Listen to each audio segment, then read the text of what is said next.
Օգոստոսին Երևանում օդի միջին ջերմաստիճանը միջինից 1 աստիճանով բարձր է լինելու։ Ըստ օդերևութաբանական կենտրոնի պաշտոնական կանխատեսումների, ամսվա առաջին կեսն ավելի շոգ կլինի։ Որոշ օրերի օդի ջերմաստիճանը կհասնի մինչև 40 աստիճանի, իսկ ամսվա երկրորդ կեսին ջերմաստիճանը համեմատաբար կնվազի։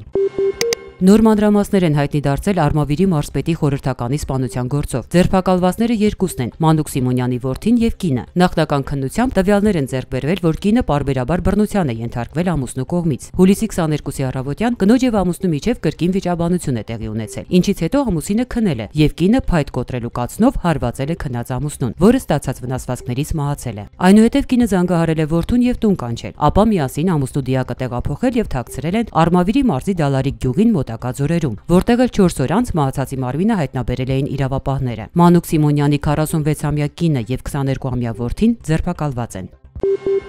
Նորքի զինված խմբի գործով դատաքննությունը սկսվել է։ Այսօր մի քանի ժամ շարունակ մեղադրողը ընթերցել է մեղադրական եզրակացությունը։ Ըստ այդ նյութերի, զինված խմբի պարագլուխ համարվող Արթուր Վարդանյանը 2014 թվականից սկսած ուղևորություններ է կատարել Իսպանիա, Սիրիա, Լիբանան, Հայաստան։ Նա գործով ամբաստանյալ հայր Անտոնից մաս գումար է վերցրել Հայաստանում զինված հեղաշրջում իրականացնելու համար։ Ընդհանուր գումարը կազմել է $60,000։ Պարզվել է նաև, որ խմբի անդամները Արթուր Վարդանյանի հանձնարարությամբ լուսանկարել եւ տեսագրել են Հովիկ Աբրահամյանի, Լևոն Տեր-Պետրոսյանի, Մրգաշեն գյուղում գտնվող Սերյան Օհանյանի հայրական տները, դրանց մատույցները, Ռոբերտ Քոչարյանի աշխատավայրերը, ինչպես նաև Հայաստանի Հանրապետության նախագահի նստավայրը, Բարեկամության հրապարակը, Ֆրանսիայի հրապարակը, Հաղթանակ եւ Կիևյան կամուրջները։ Երևանում դժբախտ պատահար է տեղի ունեցել։ Շենքի երկրորդ հարկի պատշգամբից 2-ամյա երեխա է ընկել եւ բազմաթիվ կոտրվածքներ ստացել։ Փոքրիկը ցած է ընկել տատիկի գրկից։ Նա այժմ հիվանդանոցում է։ Վիճակը ծանր է։ Հուրգադայում հարձակումից 2 շաբաթ անց հիվանդանոցում մահացել է Չեխիայի ծանր վիրավորում ստացած քաղաքացին։ Այսպիսով Հուրգադայի հարձակման զոհերի թիվը հասել է 3-ի։ Հիշեցնենք, որ լողափին հանգստացողների վրա դանակով զինված հարձակման հետևանքով նաև 2 հայուհի էր վիրավորվել։ Նրանցից մեկի վիճակը լավ է, մյուսը դեռ վերակենդանացման բաժանմունքում է։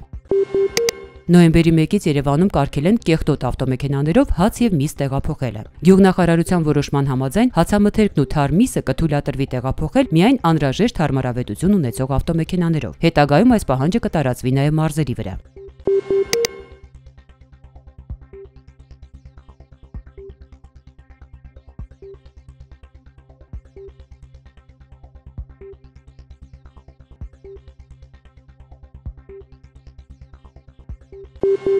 Դոլարի եւ եվրոյի փոխարժեքները նվազել են։ ԱՄՆ դոլարի փոխարժեքը հուլիսի 28-ին կազմել է 478, եվրոյինը 560, բրիտանական ֆունտինը 626, ռուսական ռուբլունը 8.5 դրամ։ Հայաստանի տարածքում հուլիսի 29-ին սպասվում է առանց տեղումների եղանակ։ Օդի ջերմաստիճանը հուլիսի 30-ից 31-ը կնվազի 1-ից 2 աստիճանով։ Մայրաքաղաքում գիշերը կդիտվի 24-ից 26, ցերեկը 39-ից 40 աստիճան տաքություն։